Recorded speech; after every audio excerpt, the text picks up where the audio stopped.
All right. What's up, Honolulu Blues listeners? This episode is sponsored by the app Autograph. Use the code GOLIONS, one word, when you sign up. The only app that scours all social media platforms to bring you all of your favorite team's content, keeping you as up to date with the Lions news as Dan Campbell himself. Autograph also has fee-free tickets. Yeah, you heard me. Stop buying $100 tickets with $300 worth of fees added on top. It's time we start to normalize not paying for fees on our tickets. Go to the app Autograph to get your fee-free ticket. Autograph's co-founder, Tom Brady, is also giving away a signed TB12 football. To get entries to win it, just go to Autograph and play in their Survivor Pool Weekly Challenge. Earn an entry for every week you correctly guess an NFL team that will win. If you lose one week, no biggie. Just come back next week and try again. Earn up to 18 entries, and maybe you will have a Tom Brady signed football at your house. Just download the app Autograph and use the code GOLIONS.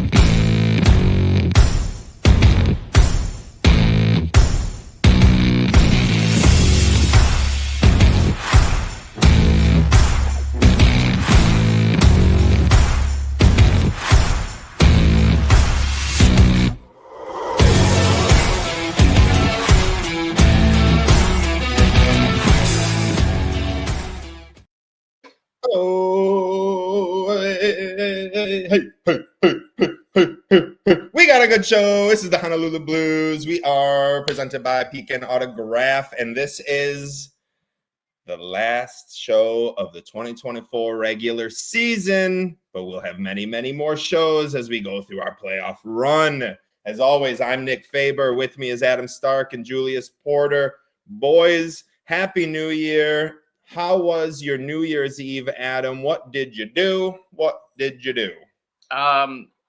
So I did nothing. Just stayed at home and played a lot of Xbox. My girlfriend had to work, so she was working all night. She's a bartender, so it was busy. Their cover was $150, so I couldn't go there. I mean, I could have. What bar does she work at, bro? Wasn't actually Double O Bar. If you know that one, it's a new one in Royal Oak. Oh, but anyways, so yeah, didn't really do much. Watched the ball drop, but what I did do that was actually very fun. I made my victory speech for my fantasy football league. Shout out to those that are watching. There might be a couple out there, but it was the one with J-Mo and Gibbs that I needed them to get 33 points. And as you guys know, it wasn't Gibbs that really got the ball going. It was my boy J-Mo. So I'm next time I go to McDonald's, I'm absolutely getting a Frosty, or McFlurry, I guess, Oreo McFlurry. Hopefully the machine's still running, and a burger. And I'm gonna slap those two together and enjoy it in honor of J-Mo. And maybe I'll wear like a Sonic hat or something like that for Jameer Gibbs. But it was good. It was good. It was fun to make that little video, and off into the new year we are. Amen. I think you secretly love the McFlurry burgers, and you're just using any kind of Waymo like excitement as an excuse. Like, Waymo caught 2 balls. I'm gonna go to the McDonald's, dude. He deserves me eating one. I'm gonna have to. Maybe I'll get 2. Get 1 for each reception he has. Julius, how was your New Year out in Germany? My New Year was very, very great. I also won a fantasy football championship. Won quite a bit of money winning that. It felt great. I won it by like fifth of a point or something, crazy close. Very happy. J-Mo also helped. All I needed was a catch going in, but he got me more than that, as you just reiterated, Adam. It was just a great game that happened over the New Year with the Lions right prior. There's no complaints. I had a great, great New Year here in Germany. Love to hear that. Speaking of winning, the Detroit Pistons have been winning. Detroit basketball. 4 out of the last 5 currently sit in the 9th seed, a half a game away from being in the 8th seed. So even if there was no play-in game, we still are like battling for like what would have been the original playoffs. Unfortunately, Jaden Ivey is now going to be battling a broken fibula, whatever the hell it It's is. tough because Hutch also broke his like fibula tibia. It's one of those two, and I always get them mixed up. It's like fibula tibia, fibia tibia. Like, oh man, it's Just too many. the leg bones are tough.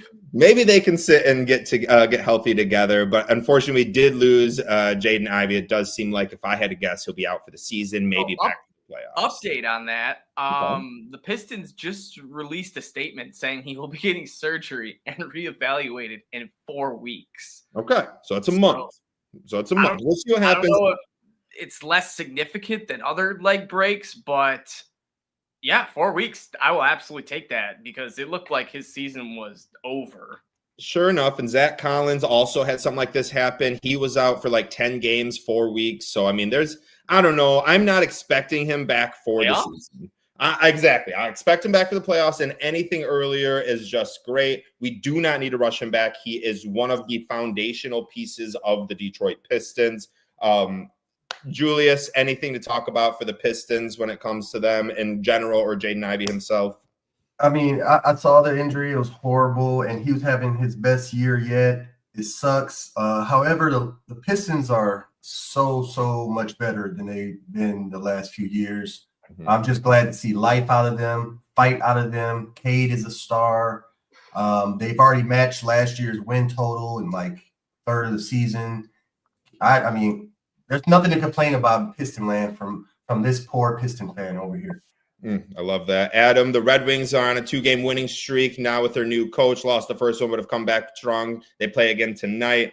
Only 6 points out of the playoffs. For anyone that knows hockey, that is just 2 wins. Or I'm sorry, that's 3 wins. 3 wins away from the playoffs.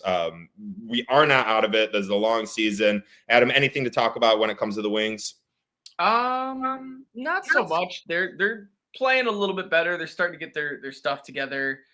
But yeah, I just like to keep going. I don't want to see this 3-game win streak and then lose 6 in a row, because the Wings kind of did a little bit of that last year. So maybe loss or 2 here and there, but no big losing streaks. And I think we should be all right.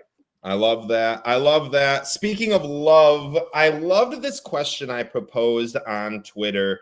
It got a lot of engagements. It was really fun and really hard. So I'm watching, like, I don't even know, Facebook Reels or whatever, because I'm an old man.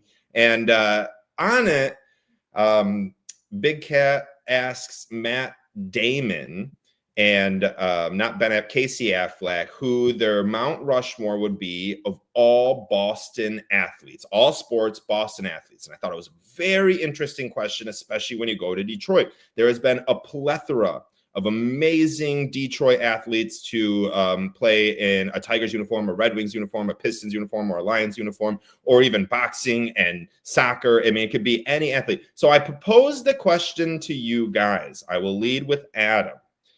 If you could pick a Mount Rushmore of 4 Detroit athletes, any sport, it does not matter, hot take or not hot, you don't have to just pick the best 4, pick whatever you want. Who would be on your Mount Rushmore for Detroit athletes? Joey Harrington, John Kitna. No. We're going to start off with Dante Culpepper. We're going to start off with a Lion, though. I think this one, I was looking at all those comments. This guy, I think we all know who I'm about to say, was pretty much on every single person's Mount Rushmore, one way or another. Barry Sanders, I think he's a lock to be one of those 4. Now, I kept going back and forth. Do I want to split it up, all 4, go the 4 sports, or do I want to, stick to what I really like? So I'm going to go with what I feel. I'm going to go with Calvin Johnson at number 2, because the record he set, 1,964 yards, is absolutely insane. It still has been broken with multiple more seasons that keep going by with 17 games. I would bet you that it doesn't even happen in a 17 game. I think we're going to get to 18 games before that record gets broke. Then it probably will get broken. But Calvin Johnson at number 2, got to have my 2 Lions up there. Also my favorite sport, of course, football. And then I go the Pistons with Isaiah Thomas. Dude was a warrior. He played on like a torn ACL, helped the Pistons get 2 championships, was a pivotal part of a Bad Boys era. Every Detroit fan knows the Bad Boys or has heard of it or somehow. And I know my dad's going to be disappointed in me. I'm not going to say alkaline, Kaline. Is it Kaline or Kaline? It is not alkaline, and that is hilarious that you say that real quick. My wife once bought an alkaline jersey for her boss and gave it to him and was super excited and came back to tell me, she's like, I got this, like my team got this jersey for my boss and it's an alkaline jersey. And I was like, Alkaline Trio, like the band? Like, I do not know what you're talking about. She's like, alkaline. And I'm like, what are you saying, Shelby? I do not understand what you're saying. And she shows me a picture and I was like, babe, it's not alkaline, it's alkaline. And it was the funniest thing. I'm so happy you just said that, but keep going. Anyways, so I'm gonna go Red Wings with Gordie Howe. It was tight between him and Stevie Y, but Yzerman doesn't get anything done here the next few years. He might not really have a case for that Mount Rushmore anymore. But Gordie Howe, legendary dude. And then that's it. 4: Isaiah, Gordie, Calvin, and Barry. Yep. All right, Julius, what are your 4? So I'm well aware of these Mount Rushmore city athlete lists, and I could have just came up with a generic Isaiah Thomas, Barry Sanders, Gordie Howe list, but I'm not going to do that. I just kind of try to think outside the box. So I got my 4 is number 1, Dan Campbell. Ooh. Now this is no particular order. So when I say number 1, it's just he's number 1 that I'm spoken of. Dan Campbell, number 1. I just think that his influence on the Detroit Lions franchise is the greatest of any player, athlete, coach in Lions history at this point.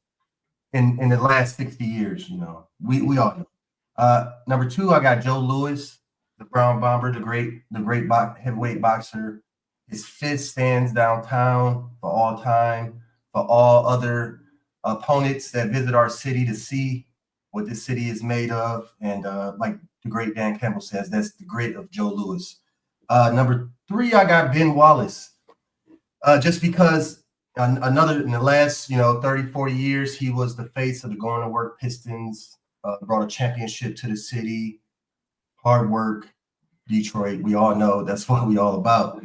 And lastly, it was hard. I had a lot of names. I almost wanted to put Jared Goff on this list because they're chatting him everywhere. Calvin Johnson, that was another good one. Adam Megatron. I feel like he was the most Dan Campbell-like Lions player before the Dan Campbell era, if that makes sense. Something to think about. But anyways, I got Steve Yzerman just because Detroit is hockey town and wouldn't be hockey town without the captain. Yzy. I love those guys. Julius, I really like the outside the box thinking there. Makes mine kind of look a little bit more generic, which sucks. I should have went before you. But my list I went Barry Sanders 1.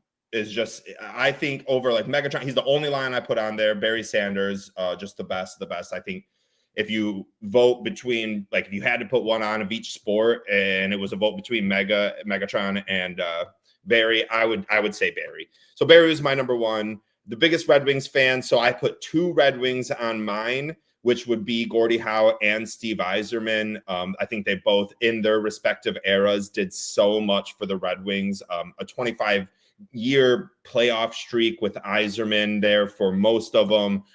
Gordie was just elite in the 50s when we were winning a ton of cups. 60, I can't remember. Anyways, I love them both. And then that last spot was so hard. I liked Ben Wallace. I wanted to put him on there. I liked Al Kaline. I wanted to put him on there. Miggy should be for the period that he was with us. Verlander, like they all should be on there. But I went Pistons, and I went with a white boy. I went Bill Laimbeer, dude. He's always been like my favorite. The way he played, and I didn't really get to see it. Like growing up, I knew about it, and my dad loved it, and so like I got to like hear about it a lot. And of course, the Bad Boys were the big thing. The Going to Work Pistons, I liked putting Ben Wallace on there. It's just like it was too much of a team. And so were like the Bad Boys Pistons. There's so much of a team. It's hard to decide out of that one. That's why like on Twitter, I originally put Al Kaline. But then like today while I was writing out the show and like thinking about it, I'm just not going to leave Bill Laimbeer out of it. I got to be a little bit off, a little bit one off. Much like Julius, I wanted to be a little bit to kind of reflect my own personality. What'd you say? So I'm the generic one. You ended up being the generic one. I was my tweet was very generic, but I ended up going. Listen, there's nothing wrong with the generic pieces because they all got the strongest arguments. Yeah, also, I mean, it's true. Funny little tidbit. My best friend is actually not, well, yeah, kind of, yeah. So his cousin ended up marrying Bill Laimbeer's son. So he has ties to Bill Laimbeer, I guess. And other fun fact, he went deep sea fishing on his nice ass yacht, big boat, whatever you want to call it, in Miami a couple years ago. So that is very cool. Bill was not there; it was his son, though. So I love that, dude. That is. Can you have that person get me a Bill Laimbeer autograph, please? Because that would be very cool. I would very much tell Bill I put him on my Mount Rushmore. Like if that doesn't get an autograph, I don't know what would. Shout out to the Another reason I want to put Laimbeer on there, I think you just said it, Julius, was because he didn't just do it with the Pistons. He went and then got our women's basketball team multiple championships. Bill Laimbeer, great coach too. So I just love Bill. Are you guys a huge fan of the Shock? I was. I was a big fan. I think he was the coach. That was my only time of my life I've been a women's basketball fan. 100%. 5 years of Bill Laimbeer led, Swin Cash led Detroit Shock dominance. I agree.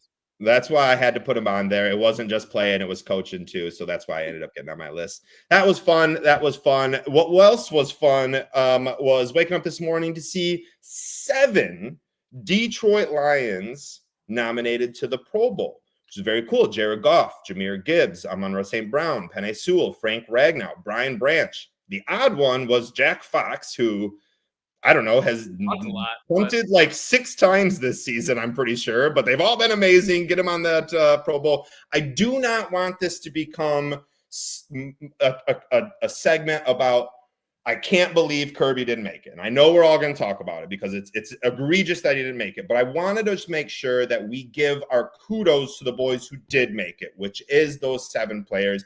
Well deserved. There was a litany of other Lions that could have been in this Pro Bowl. We have like 67 alternates. So like our whole team is basically nominated to the Pro Bowl, but these were the 7 that made it as the starter or on the roster before any kind of alternates.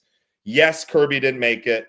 And yes, I'm sure both of you have many feelings about that. So Adam, I'm going to let you start. Please talk about Kirby, but also please talk to us about the 7 guys who did make it and how well deserved it was. It's interesting because a lot of people were up in arms, but at the end of the day, I don't think any Detroit Lion will be playing in that Pro Bowl. So first alternate, second alternate, whatever. Jake Bates, I believed, although Brandon Aubrey kicks in the NFC, I think he should have, I think he's done a little bit better. I don't know Aubrey's exact stats, but I know he's attempted a few more 60-yarders and missed some. So it's like, if you're attempting to missing them, that's not helping your record. So a little shout out to Jake Bates, second alternate. So you never know what happens if he can make it in there. But yeah, Jared Goff playing insane. I saw, I posted this earlier today. Over his last 4 games, goodness. He has 1,430 pass yards, 14 touchdowns, and his completion percentage is over 71%, which is just ridiculous. And Goff is playing out of his mind right now, very deserving. Then we saw the emergence of Jahmyr Gibbs. He got the first in Van vote, was like top 3 amongst all NFL players. He has put the league on notice. Everyone loves the Sonic and Knuckles. I believe if Monty would have been healthy through the whole season, he probably would have had a great shot to make Pro Bowl or at least a second alternate or something real close like that. Sewell, obviously deserving. Ragnow, was nice to see him get that, despite a lot of people saying, he's having some off games. And we did talk about a couple episodes. He, had a couple. It was that one where Graham Glasgow played really bad. It was him and Graham. I think it was the Bills game, actually. But nonetheless, very, very deserving. Amon-Ra, of course, finally got in after last year, which a lot of people are looking at Kirby. I still think Amon-Ra being first team All-Pro and being snubbed from the Pro Bowl was more egregious than the Kirby snub. So hats off to all of them. I was I don't know. It's tough because there's a lot of wide receivers, but I thought for sure JMO would get an alternate. At least, it goes up to like 8. I think Anzalone or maybe not Anzalone. I think there is one Lions player was like the 8th alternate. So I was like, wow, they really get down to it. So I thought maybe JMO would have a chance to be one of the alternates. Not quite there yet, but looking like he's going to get 1,000 yards and a great step to, the next step. Amen. Julius, anything to add on about the 7 guys who made the Pro Bowl and or talk about Kirby? Well, as far as Kirby Joseph goes, he's probably one of the most hated players in the NFL currently, just by his peers alone. And I know the peer vote is a big part of the Pro Bowl vote, unfortunately. So if you got these players like Kirby Joseph that are deemed dirty, low hits, whatever's trash talk, they've historically got snubbed in Pro Bowls. Antonio Brown, we back in the day, Randy Moss came in like 4th in the voting one year when he had like 1,700 receiving yards because he was just one of the greatest ish talkers of all time. But he's going to be a first team or second team All-Pro selection. He leads the league in interceptions. He's the highest graded safety in football. I'm not worried. All grit. He's a villain. Everybody else, I'm not even worried. I hope I don't see any of them in the Pro Bowl. I don't want to see no Lion in the Pro Bowl, not even a punter, Jack Fox, who, shout out to Jack Fox, led the NFL or was second in the NFL, first in the NFC in net punting average, even though he only punted like 40 times, which is absurdly low because the greatest show on turf lives in Detroit. And we have the most Pro Bowlers in the NFC. I'm happy. Yeah, I agree. And the Pro Bowl means jack shit. Like, it's all about the All Pros. It's all about first team, second team, All Pros. So, like, it really doesn't matter. But you could tell last year when the guys were there. Again, yes, I'm with all of you. We do not want to see them there. I do not plan to see them there. But it did look fun. And if the worst happens, to see all of our boys having fun out there, it was really cool to see that at the Pro Bowl last year. Obviously, we do not want that, but it was just cool. So shout out to all 7 of them who made the Pro Bowl. Again, I could care less. Let's get all pros in them. Kirby is going to be very similar to what Adam said about St. Brown last year. He will be a first-team All-Pro and snubbed from the Pro Bowl, which 2 years in a row just makes you realize how stupid the Pro Bowl is, and the Pro Bowl voting is, at least. But we'll keep going on. We'll talk a little bit about San Francisco, Detroit Lions. It was such a crazy game. We can't go through the show without conversing about it. We'll start with Adam. Jahmyr Gibbs, 163 total yards and a touchdown, took the rock, didn't even take the rock for like what we expect Gibbs to take the rock when it comes to playoffs in this game. Craig got a lot of touches and whatnot. But Adam, just talk to us about how good Jahmyr Gibbs looked on his second or third game by himself in that backfield. It was awesome. He really is the best running back in the NFL. He's just so good. He's so electric. Part of this comes because he's just a little bit younger and coming right into the prime of his career. And if you look at some of these other guys, Derrick Henry, Saquon, they've dealt with injuries, are a little older. CMC, Bijan would probably be the closest to Gibbs right now, in my opinion, I guess. But to see him like take over when he gets that role, that is such a just like, yes, this is who he is. It's reassurance. It's just so nice to see. And it's so fun because he's one of the most electric players out there. So to have Gibbs be able to handle, a double workload, essentially, I know it's regular for normal running backs, but, he wasn't getting full workloads the whole season and was thrusted into it. So the fact that he's excelling in it is awesome. And I'm kind of curious on what will happen in the next 2-ish years. I know we have Monty. We just re-signed him.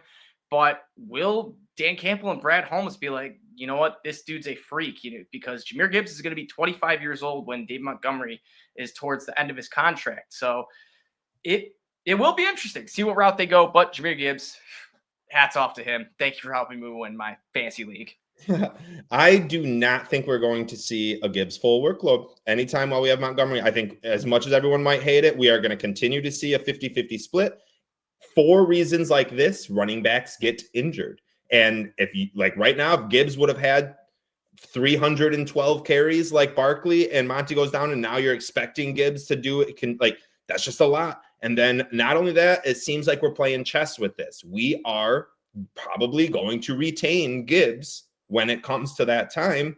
And if he has 115 less carries every year of his career, we'll just say 5 years, it's almost 600 less carries that he would have had when we go to re-sign him. And that's always a big bugaboo when re-signing running backs, right? Like, oh, dude, Jonathan Taylor, look how many attempts he took in college and look how many attempts Indy's giving him. Is he really going to be the Jonathan Taylor that we know when it comes to, his 26-year-old season, 27-year-old season?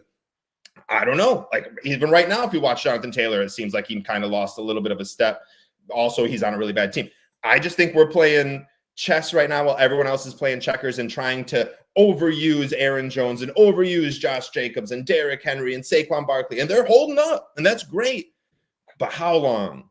If we can get an extra 4 years out of Gibbs and have him still be as fresh as day one, that's just phenomenal coaching, in my opinion. Monty is no slouch, so it is no problem to me. We'll keep it moving.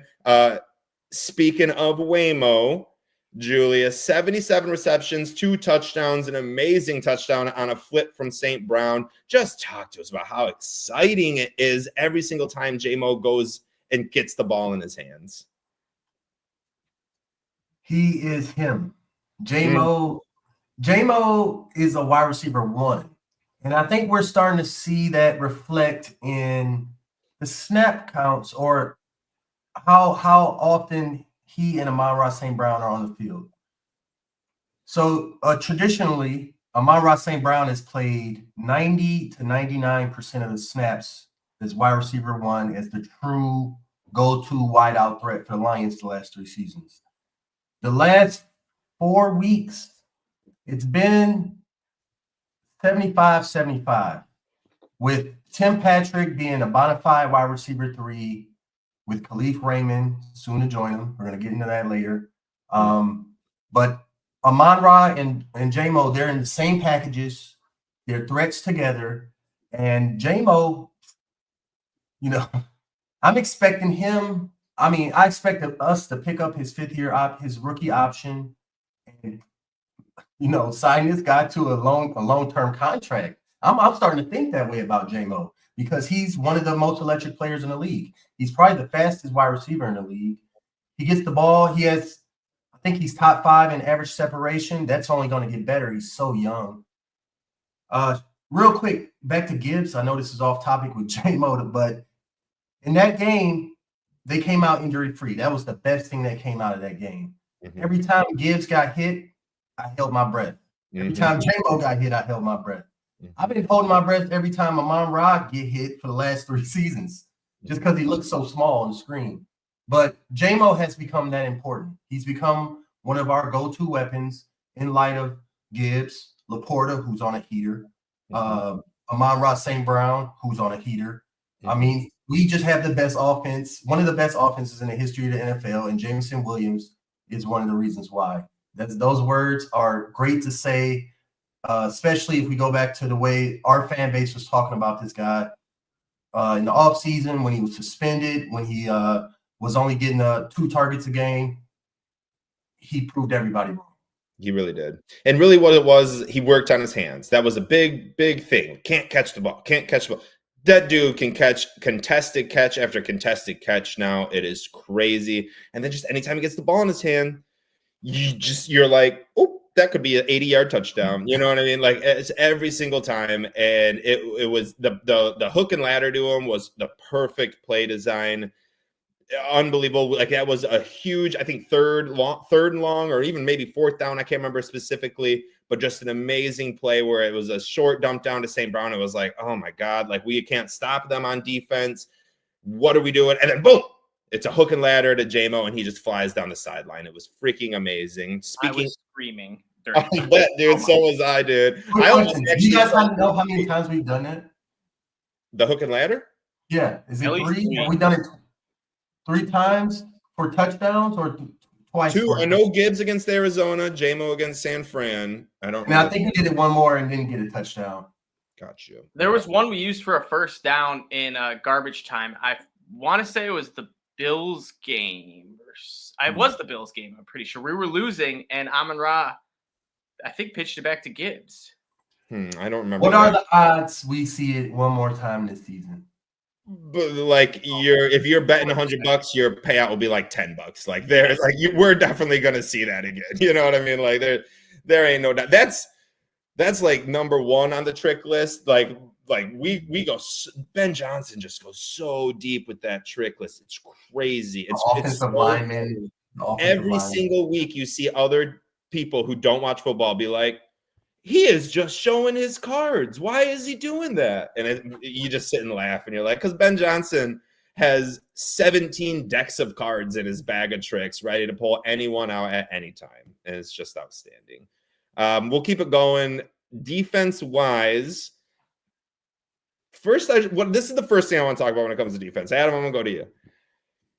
Early in the game, we see Juwan Jennings block Terrion Arnold deep into the end zone, all the way back to the stands, followed by Kirby coming and shoving Juwan Jennings into the stands, followed by a little bitch slap by Terrion Arnold to Juwan Jennings, which was just amazing. Like, I loved every minute of it. I do not care. I don't care that Arnold got kind of blocked back pretty far. Adam, talk to me about what you were thinking when that all arose early in the game. It was so awesome. I know it got us a 15-yard penalty and kind of hurt us, but as long as the Lions are winning these games in which, J-Mo's throwing the ball at the dude's face, or, Kirby checking Juwan Jennings into the front row or the VIP section. I shouldn't say I got no problem with it, but I got no problem with it. If it's not hurting the team, which it hasn't yet, and it very well could, so I don't want it to keep reoccurring, but man, it's like this team is a bunch of savages. You don't poke the bear because you don't poke the bull because you're going to get the horns, And I love Kirby, what he said, where he was like, man, no one messes with my rook. I'm the only one that can beat him up. And I was like, oh, this is such big brother talk. I love it. I love it so much. And he's right. Even though it was a 15-yard penalty, you got to set the tone for your team to, hey, we ain't taking no shit. If you want to put hands on, we're going to beef up and be ready to, throw back. And it kind of brings me back to the Penei Sewell when he just kind of held his own with Aaron Donald. And I just want that mentality from the Lions. And as long as it doesn't, continue. Yes, Nick, it is called swag. Super Curb came to the rescue. It was awesome. But as long as it doesn't really hurt us, I'm okay with it. Fuck yeah, we're okay with it, dude. With villains, and you gotta have, look, attitude wins. This is like the attitude era in wrestling. You know what I mean? Like, dude, give me freaking Stone Cold Steve Austin out there just laying like freaking stunners on everyone. I loved it. It was amazing. We'll continue with defense. Kirby Joseph, in a game that looked like it was going to be 61-60 halftime. We're down by 8. Kirby came up big, and Mr. Julius predicted it. We let it fall right into his lap in our predictions game. Adam takes Darius Smith, Nick takes Brian Branch, and Julius is like, I guess I'll just take Kirby Joseph. And sure enough, 2 picks later, he wins that. We'll get to that later. But Julius, just talk to us about what feeling you had about Kirby going into that game, what made you pick him, and just the thoughts on the 2 picks, now leading the league with 9. He was due. The whole Lions defense was due for a turnover interception. It had been like I think a 5 or 6 game drought. And Kirby Joseph is just a ball hawk. He is certified the best in the league at timing. One deep safety in particular, when he's one deep by himself over the middle of the field, pickoffs. And he especially does it well against fraud quarterbacks like Brock Purdy. And he has 9 interceptions this season. It's the most for a Lion since Darius Slay in 2017. Glover Quinn back in 2014 had 7. Jack Christensen and I think Max Dow have 12 as the all-time leaders. Sam Darnold is still, to me, who's having an amazing season. They've been comparing him to golf. I don't know how they've been comparing him to golf because I think he's a fraud like Purdy. I think the whole Minnesota Vikings team is a fraud except for Justin Jefferson.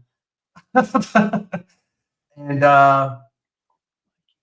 at this point of the season, anyways, I think he can get another 1 or 2 off Sam Darnold. I'm sorry, all the Viking fans watching this, go ahead and jump in the comments. Jump in my comments on Twitter at the Fifth Top.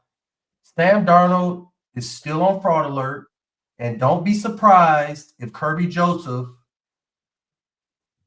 makes it known to the world. I love it. Oh my God, I love it. I love it. I love it. I love it. I love it. That was a fun take you just had right there. And we will get, I know everyone's just like salivating, just itching. They're like, I just want to hear about you guys talk about the Vikings and Lions. Why the fuck are we talking about this Niners game? Because it was a great game. We got to keep talking a little bit about it. Real quick, let's stay with defense. Adam, I'm going to go to you. I'm jumping around from where I sent you what we were going to talk about. Defense. We're going to stay with defense. And yes, Kirby, 2 picks. Great. What we allowed San Fran 7 points in the second half or something of that nature. That first half looked like, at one point, I'm pretty sure my 6th grade middle school lightweight football team would have put up like 21 points on the Lions. Like, it just looked like that. And I'm sorry. And I love Lions. It looked like that. Adam, are you concerned at all for this defense right now? A little. I would be a lot more concerned, but I have full faith in the offense that we can go punch for punch. And what I've kind of noticed is in these last few games, minus the Bears game where we kind of handled them the whole start to finish, like the Packers, the Bills, and now the 49ers, they have started off hot. But as long as the offense can just keep throwing back punches, we're going to catch a break because it truly is hard no matter who you are, no matter what defense you're going up against. In the NFL, it is hard to go a no-punt game. And granted, it seems like the Lions do it just about every week, but it's tough for our teams to keep scoring touchdowns. And as long as we could, get a 3 here and there, get 1 interception, I think that just flips the game. So the Lions don't need to make as many big plays and stops on defense as long as the offense can answer. And that's what I think is happening. The offense keeps answering back until the defense makes 1 play, because you're going to see Brock Purdy, Sam Darnold, Jordan Love just slip up. All it takes is 1 little mistake, 1 interception, and boom, the Lions now are up 7, interception, going for another touchdown to go up 14. So it is concerning. I am a little bit happier that we get Anzalone back, but I don't think Valenti was talking about this a little bit in 97 when he was like, he's not Ray Lewis. This guy isn't coming back to save the defense. He will help, regardless, but he's not going to sway, turn us back into this elite defense we once were, 6-7 weeks ago. But it is nice that we're getting him back. Hopefully we see, Emmanuel Mosley get healthy. I don't really know what his deal is. Rakestraw still hasn't been activated. So if we're just slowly chipping away at these injuries and not getting worse, then I think we should be able to manage. But the cure to a bad defense is more offense. And that's what we got going. I hate Mike Valenti, and as soon as you said that, it makes me just want to instantly start arguing with you. Like, Alex Anzalone might be Ray Lewis, He might be. He's our white Ray Lewis, golly. He's our Lord and Savior, possibly. We really do look a lot better when he's flying around. When him and Jack Campbell are out there, this defense is tenfold better, in my opinion, personally. But Julius, I have the same question to you. Defensive concerns, linebackers, secondary, pass rush, kind of non-existent against San Fran. Miles Adams had to get his first sack of the season for us just to get a sack. What are your thoughts, man? Are you concerned at all about this defense? I am. Well, let me just say this. a team secondary is only as good as their front seven. In retrospect, they can only cover for a few seconds. Good tight coverage. I mean, you got Kirby out there roving, but you still need some sort of pressure. Right now, we're lacking in the pressure department. Zadarius Smith, he's kind of on a drought. Our inside, we got DJ Reader playing a lot more than we would like, which is making him tired, which is making him less effective. We got Levi Onzawerke playing on the edge because we're not getting any pressure. He's doing pretty decent because he's really good, but he's much better on the inside next to Reader, giving Reader a spell. That's the killer. That's why Aleem McNeil, that injury might be the X factor biggest injury we had late in the season. It's because it just caused so many issues on that defensive line. And then in the linebacker position, we need Alex Anzalone back and effective more than anything, because we cannot have the likes of Ezekiel Turner and whatever other vagrant veteran they want to hire off Campus Marsh's park bench. But it's like we need some effectiveness, and hopefully Alex Anzalone provides that. I don't want to sound too downer about things. We got Brian Branch back in the nickel slot because to kind of offset some of that, provide some blitzing. If he's back, that's a plus. When Brian Branch goes to the slot, if he goes to safety, and if he can be effective also as a blitzer, also as roving around the field. So I have my definite concerns about this defense. I think a mobile quarterback, like we saw Josh Allen, can definitely do some major damage on us. But as far as I'm looking towards with Sam Darnold, I feel like we have a chance to be just as effective as we were against the 49ers, in which our offense plays to win and our defense plays not to lose. I love it. So that's where I'm at with the defense. That's fair. That's fair. A few things to talk about before we get to that Vikings game. Jamal Adams was released. Any thoughts on that? Small bummer. I was a little hopeful that, Aaron Glenn could make the most out of him. I don't know if it's just injury, old age, or just kind of fatigue with the NFL, but didn't work out. Swing and a miss. I like that we took the chance, though. I love it. Julius, 8-0 on the road this year. At one point, if we all remember from 2000 to 2010, we had a 26 straight road game losing streak. And now to go 8-0 in a season, just how amazing is it? It's absolutely riveting. As far as I'm concerned, it's the only bright spot to losing to the Vikings is that we're such a good road team that we're going to go into the playoffs on the road, the best road team in football, mad as hell. That's the only bright spot to this if we lose. So it's great to have that thought. Amen. Adam, can you rank your top 3 wide receiver duos in the league so I can see if you put the Lions in there? Off the top of my head, I would probably go Jamar Chase, T. Higgins. I gotta go Lions. Amon-Ra, J-Mo. Might be a little biased, but I think they are phenomenal. And then who would number 3 be?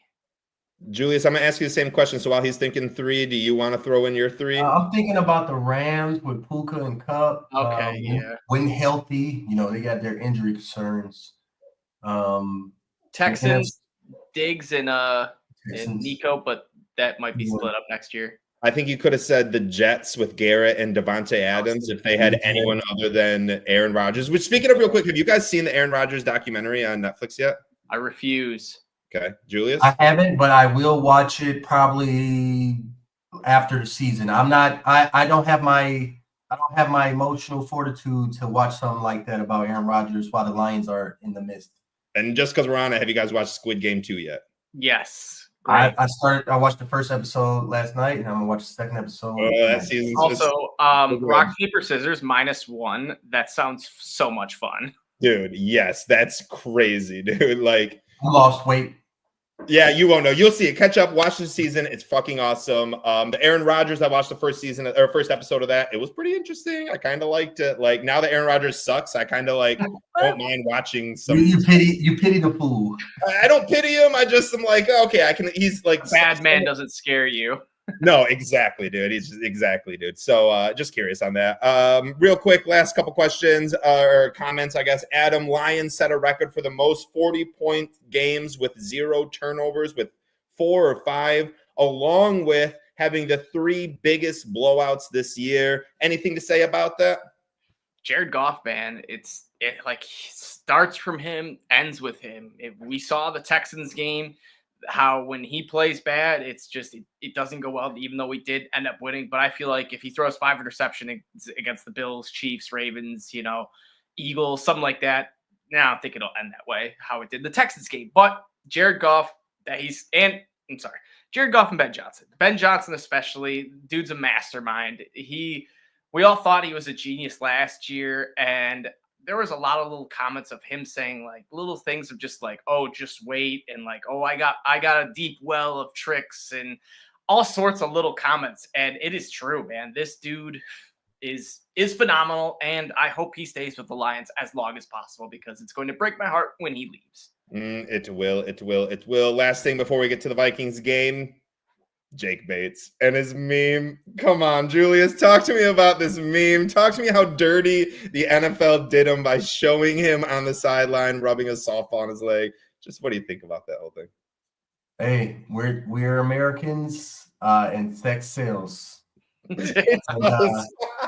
Jake Bates made quite the sexual aurora in that stretch that he performed on the sideline, and the NFL couldn't help themselves, and social media couldn't help themselves, and it's all fun and games because I love Jake Bates. He's the best kicker in the league. Amen. And then even with that injury, he comes out and hits the next field goal. So yes, exactly. He's great. He can do any clothes he wants to. He's a sex icon now for millions of women all over the country. He needs to do a Calvin Klein. Yes. Him and Gardner Minshew need to do something together, dude. They're just like, you know what I mean? Get those boys together in some Calvin Klein, like put him in Sue in a Sports Illustrated swimsuit. Oh yeah, dude. Get Bates reposing that in the sports so for all the ladies out there. Amen. All right. Let's get to this Lions Vikings game. We have one game to go this season.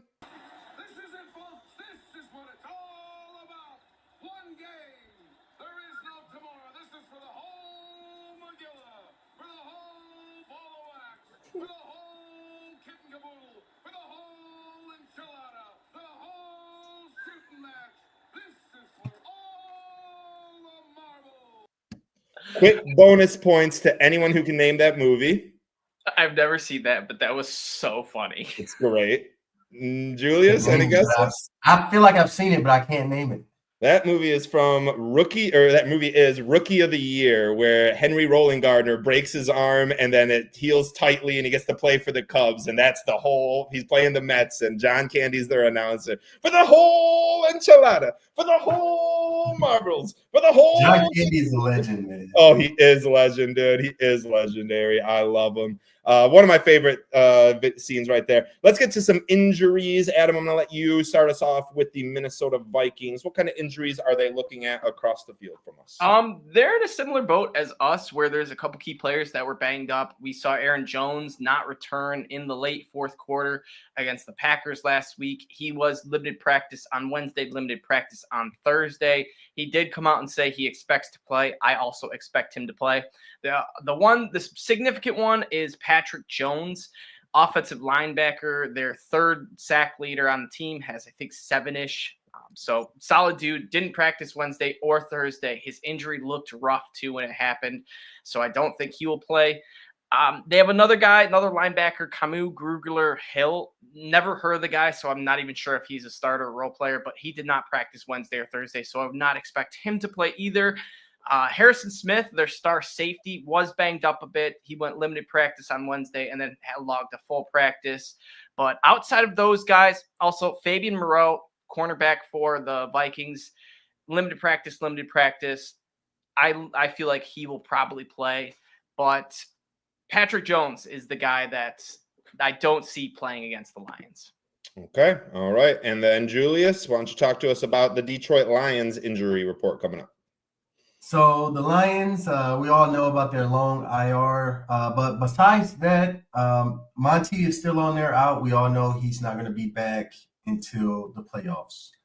Alex Anzalone and Khalif Raymond, both still in their return window, both practiced in full for the first time, and both expected to play versus the Vikings. Huge news, huge additions on both sides of the ball. Just the greatest injury news we've had in a minute. And Jack Campbell and Amik Robertson and Panay Sewell, who were all limited earlier in the week, all full practice, all good, 100% good to go. There were no limited practice participants for the Lions.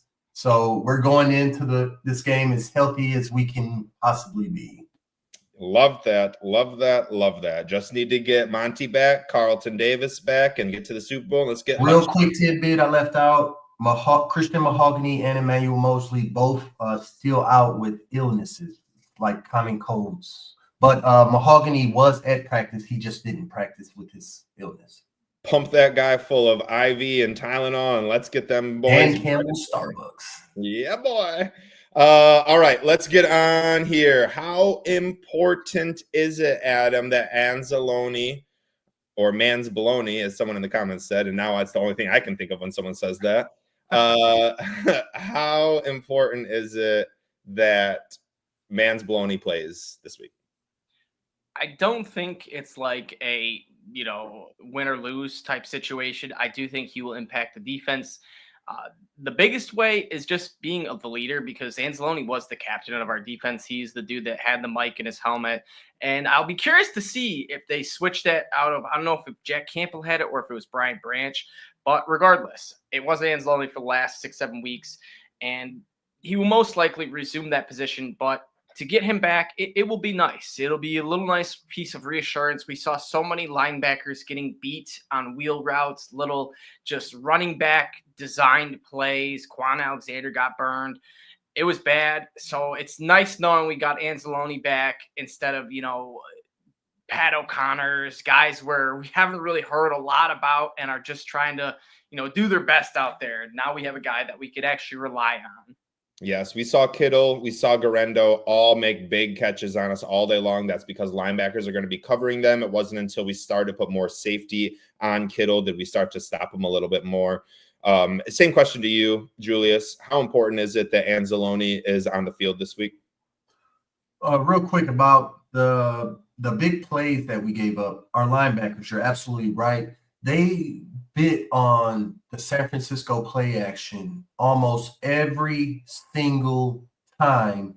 And when they bit so hard that while in Aaron Glenn's man defensive scheme, they lose their man, George Kittle, Isaac Garendo, to the flat, who's wide open for like a 30, 40-yard gain. I was about to turn that game off if I kept, I could not watch that anymore. I seriously, until when Kirby got that first interception, I was like, oh my God, thank you. Because I just could not watch Brock Purdy, the frog, do that to the Lions defense. I just couldn't watch it. So it's so great that I know Alex Anzalone is one of the best linebackers in the league at man discipline coverage and you chase the gap, get back in your man coverage. It's a skill that not a lot of linebackers have.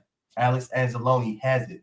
So it's pretty damn big for our defense that we are getting our captain, Alex Anzalone, back.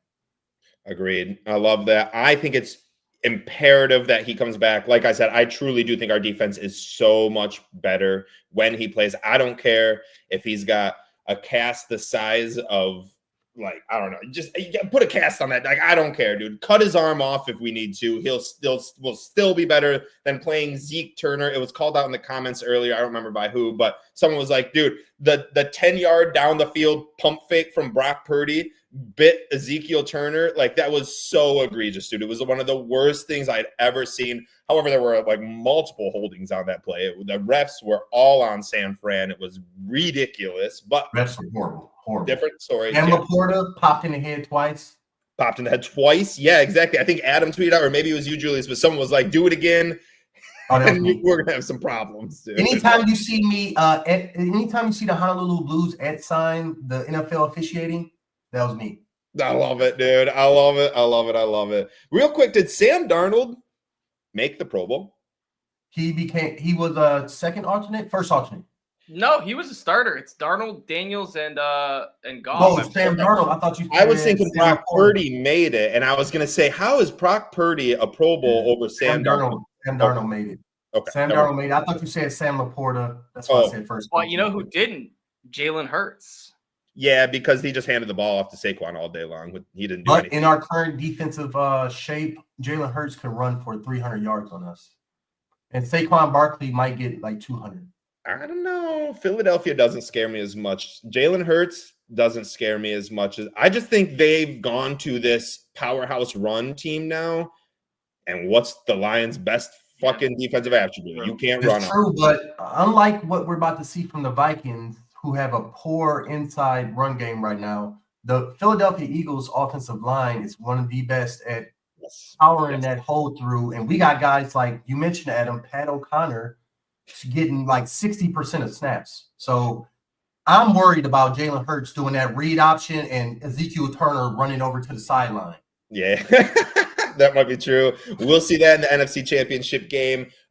Next up, I do want to talk about just how important the win is versus Minnesota. Adam, is this the biggest regular season game in Lions history? Is it possibly the biggest regular season game in the NFL history, the history of the entire NFL, or is that a little too bold? Like, where do you put this on the grand scheme of things? Like, no, I don't think it's bold at all. Regular season, I would have to say yes, because like 99% of regular season games are played, unknowingly, whereas in you don't know if that game's going to impact, by the end of the season. You don't know if that's going to be, the make or break it moment, but we do with this game. It's 2 14-win teams, most combined wins to ever take a field, topping the Lions versus Bills game, which was just a couple weeks ago. They set the record. It's kind of impressive that the Lions keep getting into these, most wins on a field type games, but I just think I kind of think it's stupid that there's divisions when at the end of the day, the better overall record wins your division. So it's like, what's the importance of, I get playing your division twice, the teams around you twice, but just put the 4 best teams at the top 4. And if you win the division at 9-7, it's an auto bid, So I'm curious to see if the NFL will change that at all, because a lot of people were talking about it. But I do think this is a massive game. I think it's not just the biggest regular season game for the Lions. I think it's the biggest regular season game of all time. The change in outcome it can have from a team going from the 1 seed bye to a 5th seed traveling wild card game. It's like flip-flop. So it's huge. I will say, if we lose, I do not want Lions fans to panic and say we're Super Bowl's dead, we're done, we're not winning. No. It will just make me feel like the 2010 Packers when they went on a run as a wild card and won the Super Bowl. But I do think we need to win this game. I think it would put the nail in the coffin and a lot of fear into the whole NFC, saying we are still the top dog. Doesn't matter who's hurt. As long as we have Ben Johnson, Aaron Glenn, and Jared Goff, we can win games. And we're going to show it on Sunday. So Sunday Night Football, I was kind of happy and bummed that it got flexed to that. Happy because it's primetime game, but bummed because most of us have to work the next day. So if the Lions win, Nick, just like me, we will be up until 2 a.m. quote tweeting, taking our victory laps, and forewarned, we will be doing a lot of tweeting if the Lions win. So if you don't want that, send out a little mute, maybe unfollow us for the day, whatever. But we will definitely be taking our victory laps. I will surely be doing that. And Julius, I do want to ask you the same question. Just, do you think this is the most important, or is this the most important game in Detroit Lions regular season history, along with, do you think it's the most important game in the NFL history of regular season games? Like I said earlier about the 8-0 road record, that's the only bright spot if we lose. So just it being a bright spot alone, I don't know if that takes a bit of the importance away from my view, but I see games like the finale they played against the Packers when they were 9-8, when they started this whole thing. I see things like that maybe being in rear view of bigger importance than this. However, this is very, very important. If it's not the most important game in our regular season history, it's top 2 or 3. And specifically, it's because of that bye week. Our team is the most one of the most injured teams in the league. We need, our veterans need, our coaches need, our rookies need that week off. And our city needs Ford Field to show up to be the 12th man for the Detroit Lions on our road to the Super Bowl. So if it's not number 1, it's definitely number 2, number 3. I love that. It's going to be crazy to think that these two teams are going to play each other again in 2 weeks, because here's what's going to happen. I do not think the Packers or the Commanders win a playoff game against the Rams and the Eagles. I think if it's Detroit or Minnesota playing Atlanta and Tampa Bay, or Tampa Bay in whatever stadium it wants to be in, that the NFC North team will win, whether it be the Vikings and the Lions. And if all of that happens, the Lions and Vikings would play each other in the second round of the playoffs, and it would be the very next game for whatever team gets the bye. That is what's going to happen. The Packers will not beat the Rams. The Commanders will not beat the Eagles. The Vikings will beat the Bucks. The Lions will have a bye. So it will be the Lions versus Vikings in round 2. Winner plays the winner of the Eagles and Rams. And I can almost, I'm not even going to say almost, I will guarantee that is what happens. I will guarantee it right now. We will be seeing this team in 2 weeks after, which is just nuts. Thus, you are now trying, say the Lions win this week, to beat the Vikings 3 times this year, which is very hard to do. I do not know the stat, but I do remember when Cam Newton and the Panthers, the year they went to the Super Bowl and lost to the Broncos, beat the Saints for the 3rd time in a season. It was like one of like 4 or 5 times that had happened since like 1980, something like that. It's like, it's really hard to do. It's really hard to do. So it's going to be crazy. I just want to make sure I put that out there. I had to put my guarantee out there that that's what's going to happen in the NFL. 2 last questions before we get to keys to victory and predictions. Adam, does this game determine the coach of the year? I don't know, because I want to say it should. I believe it absolutely should. But what Vegas is telling me right now, I want to say Kevin O'Connell is like minus 400 or something pretty high the other day. I think as long as the Vikings don't get blown out, if they can just hang around, make it close, or win, I think it's Kevin O'Connell. But Dan Campbell, for him to not win Coach of the Year in these last 2 years is astounding. It's incredible, because he has been by far the best coach with what he's done. And I know it's funny too, because Sam Darnold, a former 3rd overall pick. So it's like, this dude had talent, it's not like it just came out of nowhere. He was a 6th rounder they randomly picked up. He was the starter since day 1, and they've just made it work and haven't really dealt with any other injuries.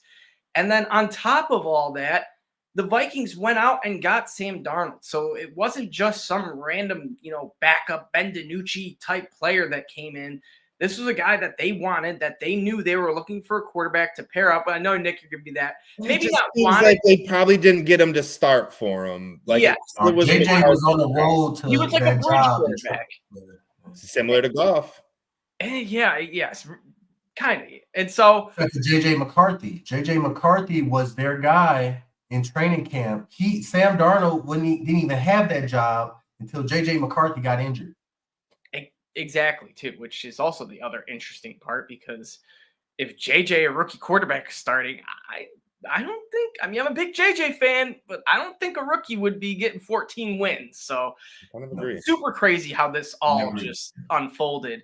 But nonetheless, Dan Campbell deserves a coach of the year. I think he will eventually get one, just because this Lions dynasty isn't going anywhere. And we are going to have more 14-win seasons, and the Vikings and Packers won't always be on our tails. There will be one year where the Lions are the only team to win 14, 15 games or something. You just have to give it to Dan Campbell.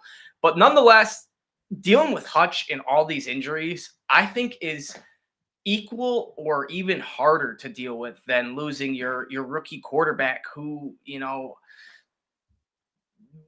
maybe was going to start the season, maybe, start 4 games in, but both coaches have dealt with a lot. Both coaches are doing phenomenal, succeeding. But what I think the X factor is that win total that Vegas put on the Vikings at 6.5, and the fact that they are 7.5 games above that win total. It just shows, that's got to be the coach of the year. But to me, Dan Campbell, he will always be my coach of the year. Hey, man, I hate that coach of the year is determined by what Vegas predicted, just like Stefanski last year. It's so bad. It's so bad. I hate that. But we'll keep moving on. Julius, Justin Jefferson has been a Lion killer via stats. Now, obviously, we've been winning games, but he's tough to hold down. How do you stop Justin Jefferson? How do we stop him from going off for 150 yards? You don't. Okay. Justin Jefferson is going to have 150 yards on the Detroit Lions. He might have a touchdown or 2 to go along with it. And there's nothing the Lions can do about it other than my key to victory. Well, okay, then just hold it. I was wondering if that's what we were going to go with, and I wanted to see if you had 2. I'm glad you said that, because we will get to keys to victory. So that's a good tease. One more question each. Adam. Oh, okay, 2 questions, but we're way overdue. So just 2 questions, Adam. 1, is there any bit of you that wants Ezekiel Elliott? And 2, is Kirby Joseph a legit contender for Defensive Player of the Year? Quickly. Ezekiel Elliott, no, I don't want him. I think he's pretty washed up. It also goes back to the RB carries that we were talking about earlier in the episode. Zeke turned 29 this year, and the wheels fell off last year. So Zeke was 28 years old when the wheels were falling off, and maybe even like 27 back into the Cowboys' career. Probably because they were giving him 400 carries a season, unlike Jahmyr Gibbs. In Ohio State days, he had 1 million carries. So great point you made there. I was going to bring it up, but got buried. And so Gibbs, I think we're really preserving his longevity. And if Gibbs could play until he's in his 30s is a stretch for running backs. But if he could get 230 or even 29 at just elite production, hats off to Dan Campbell. But no, I do not want Zeke. And Defensive Player of the Year, oh, it's so tough. I think if Kirby gets, man, it would be so interesting if he gets a pick 6 or another 2 interceptions, because that is like he actually might win this, or he should win this, because TJ Watt isn't doing a whole lot. I want to say he's only got 12, 14 sacks-ish. He's not having a superior season. And then there's no one else. I guess Pat Surtain, who's just shutting people down. But Kirby's doing that too. So I don't think he's going to win it this year. But I feel like he could get one before it's all over with, before his Lions career is over. Okay. I love that. Julius, final 2 quick questions. Is this matchup the best 2 defensive coordinators in the NFL? And if Calais Campbell is released, would you want the Lions to go after him, since we already put a waiver claim in for Fedarian Mathis, but did not get him? Best 2 defensive coordinators in the NFL, there's definitely a great argument for that, especially with Brian Flores. He's like revered with his schemes. He's like the Ben Johnson of defensive coordinators. Like, he does things that other teams just has a hard time adjusting to, can't predict. He's really, really good with it. I think he deserves to be a head coach, to be honest, just like Ben Johnson. And then Aaron Glenn, when he has the personnel, when he has the personnel. But you can say the same thing about Brian Flores too. So definitely an argument, 2 best in the league defensive coordinators. And Calais Campbell, yes, put in a waiver claim form, sign him if he gets released open. We need anything we can. He can take over from Pat O'Connor, defensive tackle. You know what I'm saying? You can push on leave hours of work, around the line. Sign him. If he wants $1 million for the playoffs, give it to him. I love it. Calais Campbell, yes. I want to answer all these questions I just asked you. Ezekiel Elliott, he's a very good pass blocker. I don't want him to run the ball, but I wouldn't mind him as a pass blocker. But no, we don't need to get him. Yes, these are the 2 best defensive coordinators. I would say Dan Quinn's a better defense coordinator, but he's a head coach now. That's why I honestly think he probably deserves Coach of the Year. It's also what I predicted before the season. Calais Campbell needs to come. I can't believe the Jets signed Fedarian Mathis. That is, I've tweeted out, it's like an 0-13 fantasy football guy saying, oh, I forgot to check my roster all season. I'm going to go sign the best waiver guy right before the playoffs. And it's like, you're ridiculous. Get out of my league. I hate you. I hate the Jets. We'll keep going. Keys to victory, Adam. What is your one key to victory? There's a few. Yeah, Craig Reynolds, Zeke. Yeah, kind of. Agreed. Maybe like a Zeke light, it's just Craig, and we don't need to spend any more money. But I gotta go with responding in a way of the offense. If they score a touchdown, we score a touchdown. If they score a field goal, we score a touchdown. If they turn the ball over, we score a touchdown. No, not that to that extent, but I want to go, punch for punch, tit for tat, just keep answering. And as long as the Lions, if they can continue to just keep on taking these body blows and just throwing punches back, I feel like that's how we've won a lot of these games. We just wear out the other team's offense, and the Lions offense just continues to get better throughout the game. Love that. Julius, key to victory. My key to victory, as I was about to spill over earlier, I think the Lions, in order to win this game, this goes back to you, Adam. You called a shootout the key to victory, and you just score more points than them. I think a key to doing that is the key to victory, and that's forced turnovers on this Vikings offense, because it's going to be hella hard to contain Justin Jefferson, Jordan Addison, TJ Hawkinson, Aaron Jones, Jalen Naylor. They have a chest of weapons just like the Lions. And when Sam Darnold has time, he finds them very, very well, similar to Jared Goff.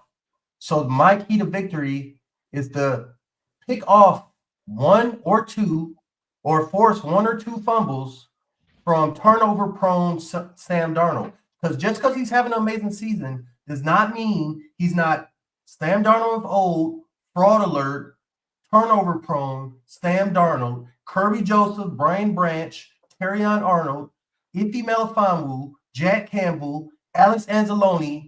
All these pieces that we still have on our defense need to take the ball back from Sam Darnold and Justin Jefferson and give it back to Jared Goff and Jahmyr Gibbs and J-Mo and Amon Ra, and let us do the damn thing and get this W. Because that's how we're going to win the game. Yes, it is going to be how we win this game. So my biggest thing here is, I love what you guys are saying. Score, get the turnovers.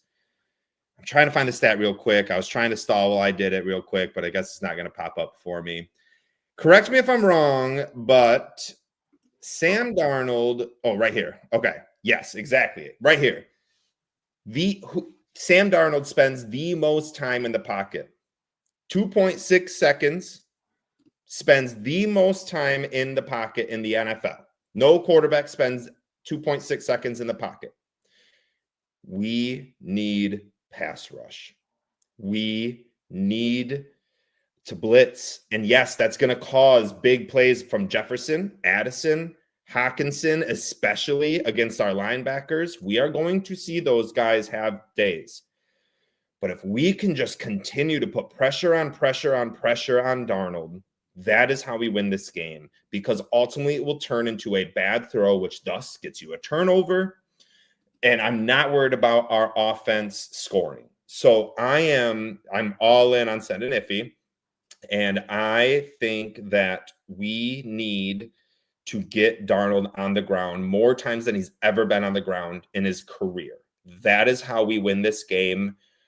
Hopefully we just win no matter what. I don't give a fuck how we do it. Let's just win. But that's how I think we're going to win. And that leads us to predictions. So let's get to predictions. I was going to try to have this set up, and now I do.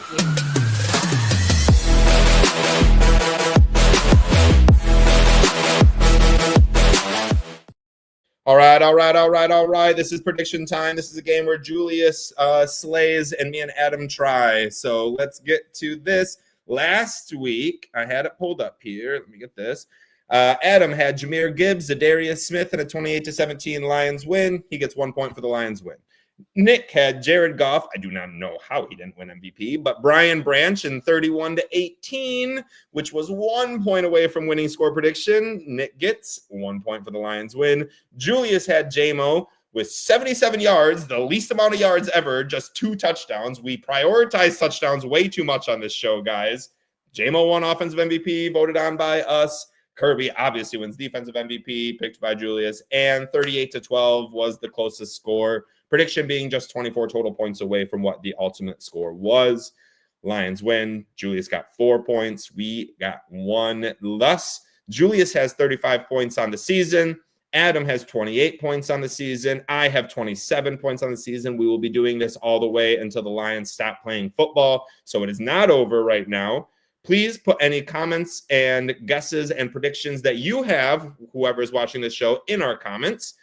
But we are going to go with me going first. Adam will go second. Julius will go third, which I guess it doesn't matter because we just give Julius all the guys anyway. So what are we doing here? I am going to go offensive MVP first. I'm taking Goff. Defensive MVP. I want to take Kirby really bad. Does he get 2 picks 2 games in a row? Does Branch have a big one? Do they both look kind of rough because there's going to be a lot of throws? I'm going Iffy, boys. Iffy Melifonwu for 2 sacks and a game-clinching pick, just like he had against the Vikings last year when we clinched the division. A game-sealing interception on the final drive, along with 2 sacks earlier in the game. Give me the crazy Iffy Melifonwu as my defensive player of the game. And then the Lions, Vikings, I'll take the Lions to win. And I already I even showed you guys, I laid my cards right out. I tweeted it out and then put my answer in the tweet. 38-33, Detroit Lions win this game on a game-sealing pick by Iffy when the Vikings just need a touchdown to take a 39-38 lead at the end of the game. Sam pushes one. He tries too hard, and you think it's going to be Iffy blitzing, but it's Branch that blitzes, and Iffy goes back, and Iffy picks it off yet again for the second year, clinches the division for the Detroit Lions, 38-33 Lions with Goff and Iffy as our offensive and defensive MVP. Adam, you're up. Woo! Well, Nick, unlike you, I'm going back to Kirby because he is playing the Minnesota Vikings. And as you know, every Vikings fan is at Kirby's throat. They think he's the dirtiest player. They compare this dude to Hitler, it seems. And that's only going to fuel the fire for Kirby. I think will want an interception, will want to just play so good, lock down everyone so good. But what I think is going to happen, the Lions are going to be up 42-38. Yes, that's my score prediction. And the Vikings will be driving. It'll be a 4th and 6. Jordan Addison over the middle of the field, wide open, catches it. Boom! Who's there that takes out his legs? Kirby Joseph. Ball goes loose, incomplete pass or fumble, whatever. That's ball game, though. Jordan Addison does get up and is healthy and jogs off the field, though, because we don't wish injuries on anyone. But I think that's what's going to happen. Kirby's going to lay a big hit. I feel like he wants one so bad just to set the tone.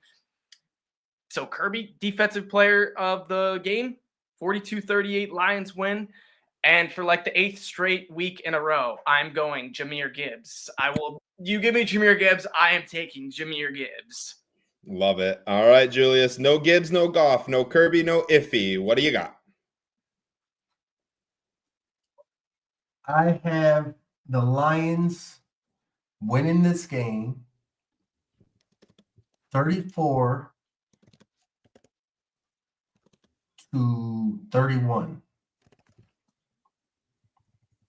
My offensive MVP, no Goff, no Gibbs. Give me the Viking killer, Amon-Ra St. Brown. Ooh, I love that. I Me love too. that so much. Mm-hmm. Defensive MVP, give me the Viking killer, Alex Anzalone. Oh. Can I get a reprieve if somehow he doesn't play? No. What? Nope. Adam didn't get one early in the Kindle season. Vildor. You get That's Kindle true. Vildor. No. You don't get anyone. If he doesn't Do play, I get until game time to change it? no, this is your final decision it? right It's the now. final decision? I'm sticking with my gut. Give me Alex Anzalone. Love it. If Anzalone gets like an interception, just something crazy, I'm going to be asking you for lottery numbers. I was just going to say, so everyone watching the show, make sure you go bet on Amon-Ra St. Brown to have 180 yards and 4 touchdowns and Anzalone to have 85 sacks because Julius always gets the best guys to fall into his lap. Me and Adam always overthink it. That was our show. Adam, take us out. As always, thank you for watching and check us out on Twitter. If you're watching on YouTube or listening on Spotify, we appreciate all that subscribing or commenting or liking or whatever you do to help us out. Check us out individually at Honolulu Blues _ for the Twitter, or X, I should say. Check Julius out at the 5th Top. And of course, Nick out at Nick Faber NFL. And boys and girls, for the last time until Sunday Night Football,